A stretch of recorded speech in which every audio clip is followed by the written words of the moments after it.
Radical self-respect is one of the most powerful forces a person can embody, especially when dealing with someone who thrives on control through withdrawal, inconsistency, or emotional distance. For people with avoidant tendencies, the entire structure of their interactions depends on the expectation that others will chase, prove themselves, and shrink their own needs in order to maintain connection. When a super empath chooses radical self-respect, the game changes. It's not about shouting, blaming, or demanding constant reassurance. It is the quiet but undeniable truth of knowing your worth so deeply that you will not compromise it just to keep someone else comfortable. That shift is not loud, but it reverberates like an earthquake in the dynamics of an avoidant relationship. An avoidant often creates tension by pulling away just when intimacy starts to build, assuming the other person will panic and try harder to please them.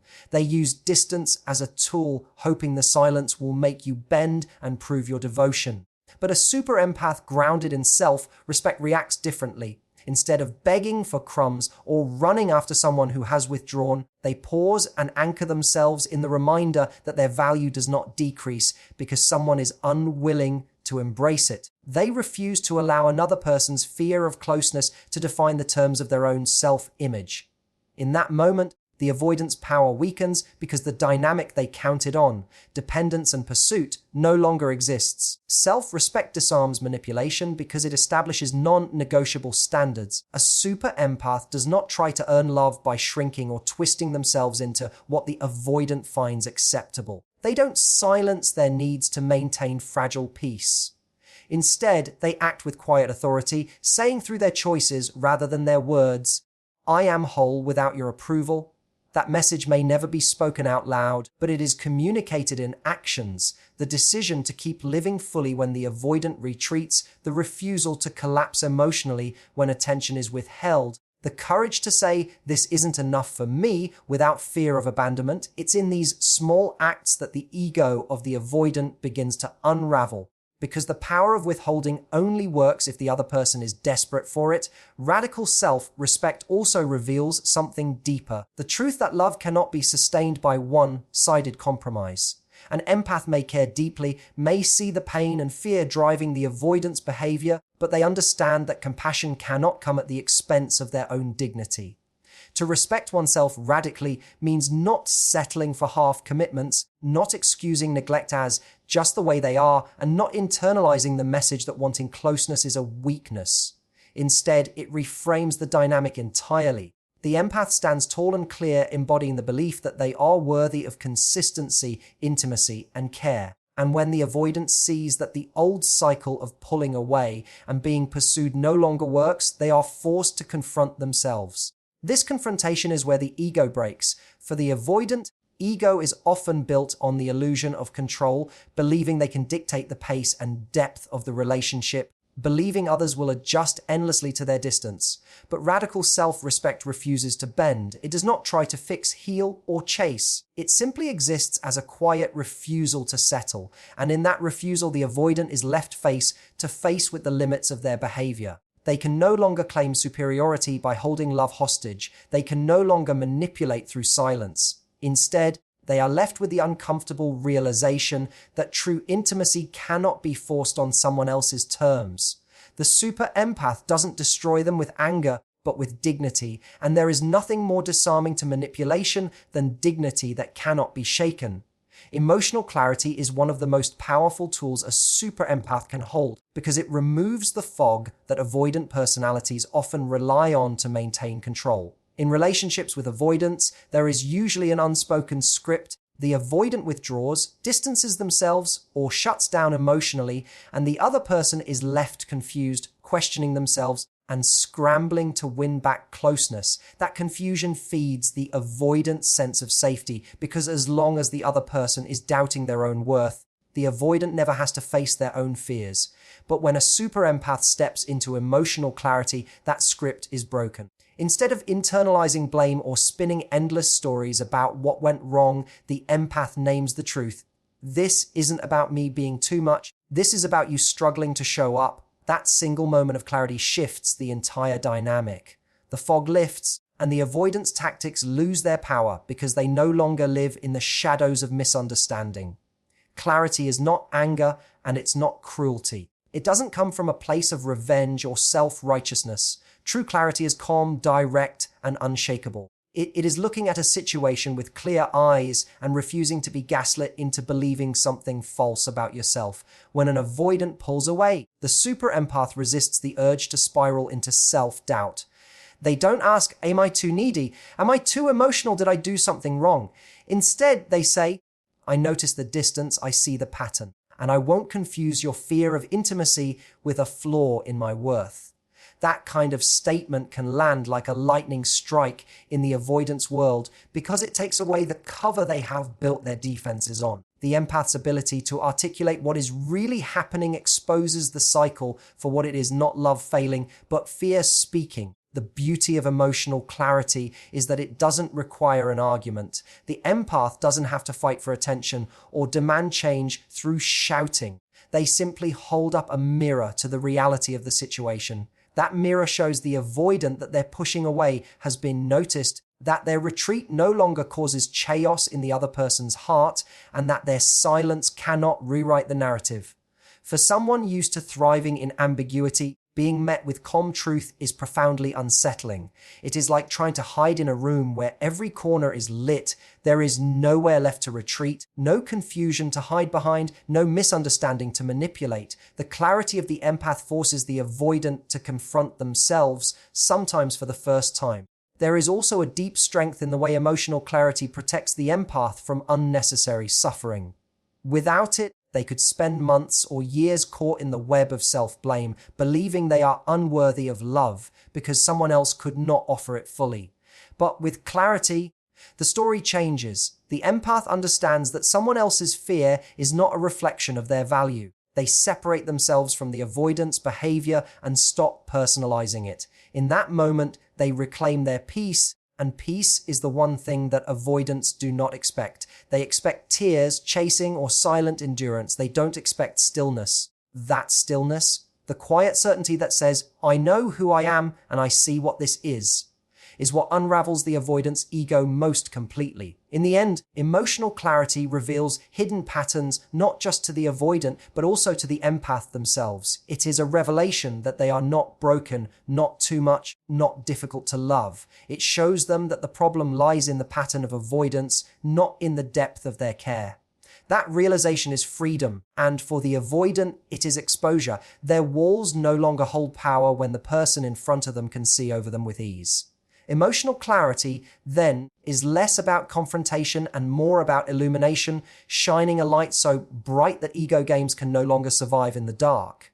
Boundaries are often misunderstood. Many people imagine them as walls built high to keep others away, or as harsh ultimatums thrown down in moments of anger. But true boundaries are neither cruel nor rigid. They are expressions of self-respect spoken in quiet, steady ways.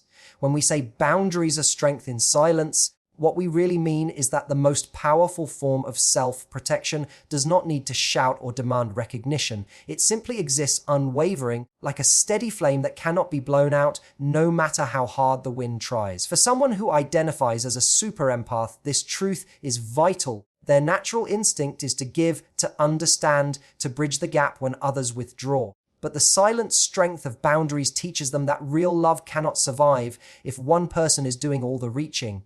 An avoidant thrives on distance. Their strategy is to pull back to create space and to test whether you will follow. They may not do this consciously, but deep down, their ego feeds on the idea that someone will chase them, prove their loyalty, and tolerate inconsistency. Yet the empath who has learned the art of quiet boundaries doesn't move. They don't collapse into tears or beg for attention. They don't explode with accusations. They simply stand still, saying through their silence, I will not play this game. That moment of stillness when no chase occurs is more powerful than any confrontation could be. It cuts directly into the avoidance ego, which was relying on the expectation that silence would create fear of loss. Instead, the silence now comes from the empath, and it radiates strength rather than weakness. This type of boundary is not about punishment. It is not meant to manipulate the other person into behaving differently. Rather, it is about maintaining dignity. A boundary might look like not replying immediately to a message that feels dismissive, not rearranging your life to fit into someone else's shifting availability or calmly stating, "This doesn't work for me," and then following through by stepping back. No dramatic exit, no grand speech, no fight to be heard, just a quiet, consistent refusal to compromise your peace. That steadiness is deeply unsettling to an avoidant because it takes away the stage where they usually perform the role of the one in control. Strength in silence also teaches the empath something profound about themselves. It shows them that they are capable of choosing peace over chaos, even when their heart acts to connect. It teaches them that love without boundaries is not really love, it is self-abandonment. And when an empath learns to sit with their silence, to hold their ground without breaking, they transform. Their energy shifts from needing to be chosen to knowing they are already whole. This transformation does not just affect the avoidant, it ripples through every area of the empath's life, making them more confident, more decisive, and more magnetic to people who can actually meet them halfway. When an avoidant encounters this kind of quiet strength, their ego begins to fracture. The space they once controlled is no longer theirs to dictate. The silence no longer belongs to them. Instead, they are forced to look inward and confront the fear that drives them to pull away in the first place. This confrontation is uncomfortable, even painful, but it is also where growth begins. Sometimes the avoidant will choose to step up, learning that true intimacy requires showing up consistently. Other times they will retreat further, unable to face the mirror being held up to them. Either way, the empath wins, not by conquering the avoidant, but by protecting themselves with dignity and grace. In the end, boundaries are not barriers to love. They are invitations for healthier love. They say, if you can meet me here with respect, there is space for us.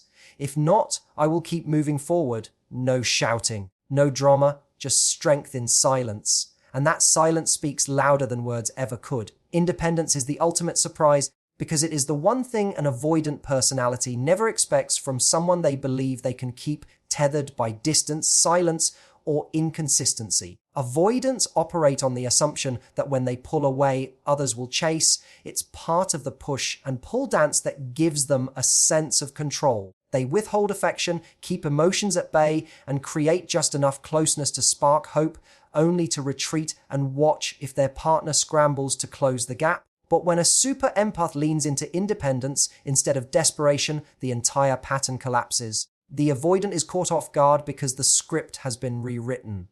Instead of clinging, the empath flourishes, and that flourishing feels like a mirror reflecting the avoidant's fears of irrelevance and powerlessness. Independence doesn't mean cold detachment or pretending not to care. It's not a performance, it's a lifestyle. A super empath is capable of deep love and connection, but their core identity is never built around someone else's attention. When an avoidant pulls away, the empath uses that space not to spiral but to expand. They nurture friendships, invest in passions, deepen their skills, and embrace the kind of joy that doesn't rely on validation. To an avoidant who is used to others interpreting their distance as punishment, this comes as a shock. What was supposed to destabilize ends up empowering. Instead of anxiety and panic, the empath radiates composure, which sends a subtle but undeniable message. Your absence does not define my presence. That realization can strike at the center of the avoidant's ego because their identity is partly sustained by the illusion of being needed yet unobtainable. The surprising power of independence lies in its quietness. The empath doesn't announce it, doesn't post about it, doesn't weaponize it in arguments. They simply live it. When the avoidant tries to return, expecting to find the same dependent energy waiting, they instead find someone who is centered, busy, and fulfilled. Conversations are no longer heavy with longing or accusation. They are light, measured, and clear. The avoidant suddenly faces a new reality. They are optional, not essential. This is where the ego begins to crack, because avoidants thrive on being pursued, not on being calmly accepted as one possible piece of a larger life. Independence removes the drama they rely on to feel important. At its core, independence is freedom dressed as self-respect. It tells the avoidant that the super empath will love deeply if met with honesty, but they will also walk freely if met with games. The balance is what makes it so powerful. It's not about rejecting intimacy or avoiding vulnerability. It's about refusing to be imprisoned by someone else's fear of closeness. For the avoidant, this is deeply unsettling. They often confuse love with dependency. So when they see someone thriving without clinging, it confronts them with the possibility that love doesn't have to mean control. The super empath models a kind of wholeness that both intrigues and threatens them. It shows that love is a choice, not a trap, and that real strength is measured not by how much you can hold on, but by how well you can stand alone. That is why independence is the ultimate surprise. It doesn't roar, it doesn't beg, it doesn't fight. It simply exists as an undeniable truth. A person who can flourish in solitude cannot be broken by distance. For the avoidant, this is not just a shock, it is a revelation. It challenges the very structure of how they relate to others and forces them to face the uncomfortable truth that control cannot compete with genuine freedom. And for the super empath, it is not just a strategy, it is their greatest gift, a living reminder that love is most powerful when it is chosen, not coerced. Compassion without submission is one of the most misunderstood forms of strength. For many people, compassion gets confused with tolerance for poor behavior or with sacrificing one's own needs for the sake of keeping someone else comfortable. Yet true compassion is not about losing yourself in the process of caring for another. It is about holding love and empathy in one hand and boundaries and self-respect in the other. When someone embodies this balance, they become unshakable. They can face conflict without cruelty, they can forgive without forgetting, and they can care without being controlled.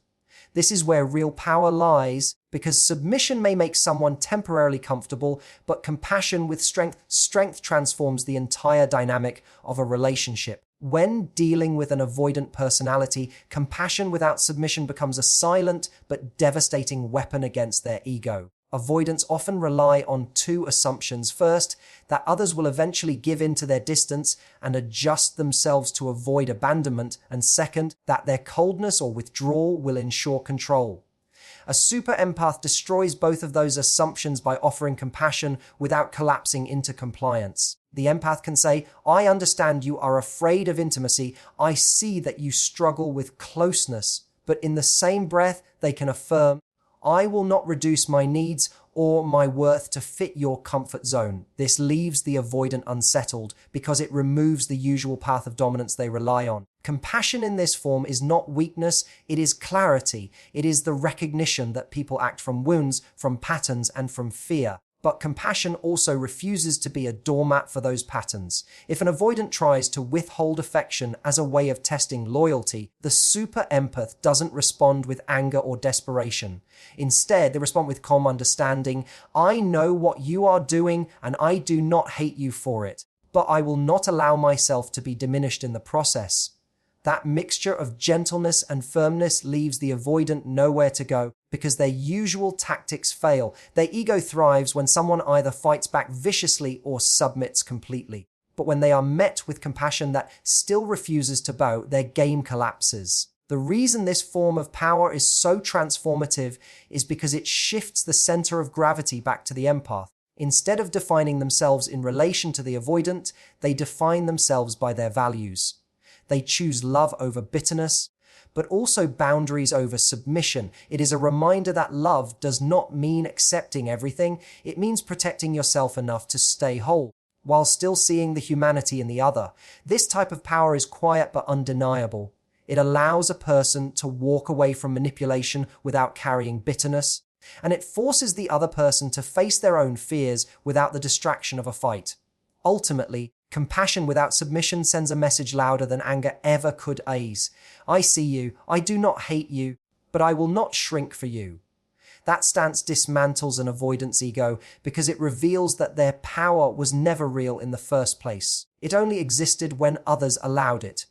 Once an empath chooses compassion with strength, the avoidant must confront themselves, and that confrontation is the true destruction of their ego. The avoidant's ego collapses from within when it comes face to face with something it never truly prepared for. The steady strength of an empath who no longer plays the game. At first, an avoidant builds walls out of fear. They tell themselves stories about control, about how closeness is dangerous, about how staying detached will protect them from being hurt. These walls give them a sense of superiority, a belief that they are the ones deciding the rules. But what they often don't realize is that the ego they've built is fragile. It isn't made of real confidence or resilience, it's made of fear and avoidance. And when an empath enters the picture with quiet clarity and calm boundaries, that facade begins to crack in silence. The collapse doesn't happen loudly. It's not a dramatic fight or a heated confrontation. It's subtle, almost invisible at first. The avoidant expects the empath to chase, to beg for affection, to question their own worth. But when that doesn't happen, when the empath instead turns inward and chooses dignity, something inside the avoidant stirs. They feel a discomfort they can't name because the old script has failed. Their ego, which fed off the illusion of control, suddenly feels unstable. They look for reassurance in the old behaviors, distance, silence, mixed signals. But the empath doesn't react the way they expected. This non-reaction is not weakness, it's the most powerful response of all. As the empath thrives on their own, the avoidant begins to feel the edges of emptiness. What once gave them validation no longer works, and the attention they believed would always return doesn't arrive. Instead, they see someone they thought they could manipulate choosing happiness without them. The ego hates this because it depends on being the center of power. Now the center has shifted, and the avoidant is forced to face the truth they've been running from, that love was never about control, and distance never guaranteed safety. The collapse deepens when the avoidant realizes that the empath still carries compassion but refuses to submit. That combination is rare and disarming. The ego thrives when people fight back in anger or fall into submission because both responses still give it energy. But when the empath shows care while also walking away, when they forgive without tolerating poor treatment, the ego finds nothing to hold on to. It has no fuel. The avoidant, who thought they were keeping their heart safe, instead confronts the hollowness of their defenses. In that moment, the very walls they built to protect themselves begin to imprison them. This collapse is not about destruction for its own sake. It's about revelation. The ego falls apart because it cannot sustain itself when faced with authentic strength. For the avoidant, this can feel like losing control, but in reality, it is an invitation. It is the moment when they are forced to see that their power games were never real power at all. It's a painful realization, but also a chance for growth. The empath doesn't shatter the avoidant's ego with aggression. They hold up a mirror so the avoidant can see what they've been hiding from themselves. And in that quiet reflection, the ego unravels from within, leaving space for something far more genuine to emerge if the avoidant is brave enough to step into it.